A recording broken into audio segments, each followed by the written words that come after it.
Bon, et si on parlait des AirPods? Il y a exactement un an, je me suis acheté les AirPods. Il faut savoir que je les ai achetés le jour de sa sortie, et on n'en trouvait pas partout. Il n'y en avait pas en Apple Store, il n'y en avait pas en MediaMarkt par exemple, puisque je suis en Belgique, il n'y en avait pas dans les magasins high-tech, et j'ai eu la chance de tomber sur la dernière paire à la Fnac de Bruxelles. Il y a pile un an, j'ai fait le meilleur achat de ma vie. Au niveau du retour d'utilisation, les AirPods, on les reçoit dans une boîte Apple, hein, c'est clairement ça.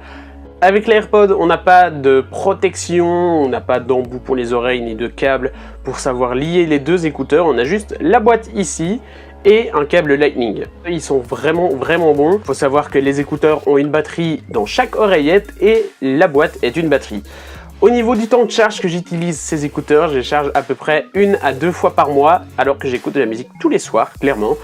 Ça me plaît vraiment. Ils se rechargent en Lightning, ils se rechargent très vite, ils ont une très bonne batterie et les écouteurs sont très fins. Voilà, on peut voir comme ceci, les écouteurs sont assez petits.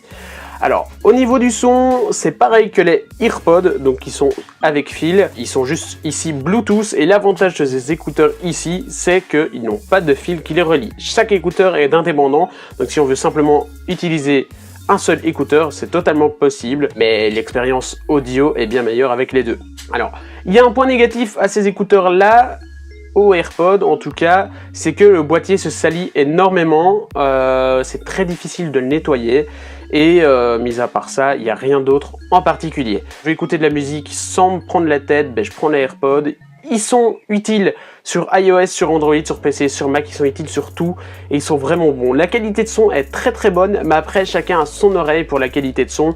Moi ils me plaisent vachement beaucoup, ils sont vraiment intéressants. Par contre ce que j'ai pu remarquer c'est que quand on fait du montage, au niveau des latences de Bluetooth, en vidéo il n'y a pas de latence ou elle est quasi invisible.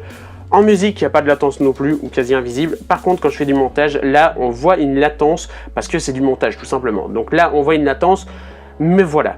Les basses sont présentes, les écouteurs, c'est les qualités Apple, quoi. Apple, ils ont Beats, hein, et la qualité est vraiment très propre. On me demande souvent, est-ce que tu me conseilles d'acheter ces AirPods? Ces AirPods, et oui, on confond souvent. J'ai envie de te dire que si tu n'as pas besoin du sans fil, et si tu n'as pas besoin des toutes dernières technologies, non. Pour ça, tu achètes des AirPods Lightning ou Jack 3.5 selon ton appareil. Ça te suffit amplement. Les AirPods Lightning coûtent 35 €, les AirPods normaux en Jack 3.5 coûtent 10 € si je dis pas de conneries. Mais si tu es fan de Bluetooth, si tu es fan de te donner une belle vie, parce que ça change la vie d'avoir ça, et que tu as de l'argent à jeter par les fenêtres, franchement, achète les AirPods. Alors, quand ils sont sortis, ils coûtaient 179 €, mais c'est quand même du haut de gamme. Il y a certains qui achètent des Beats X qui coûtent 229 €, on achète des casques Bose QC35 qui coûtent 300 €.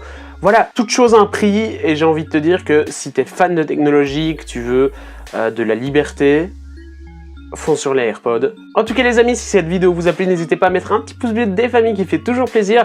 Dites-moi en commentaire si vous souhaitez acheter les AirPods et si vous en avez, dites-le moi aussi, ça m'intéresse de savoir si beaucoup de gens les ont. En tout cas, si cette vidéo vous a plu, n'hésitez pas à partager et on se retrouve pour une prochaine.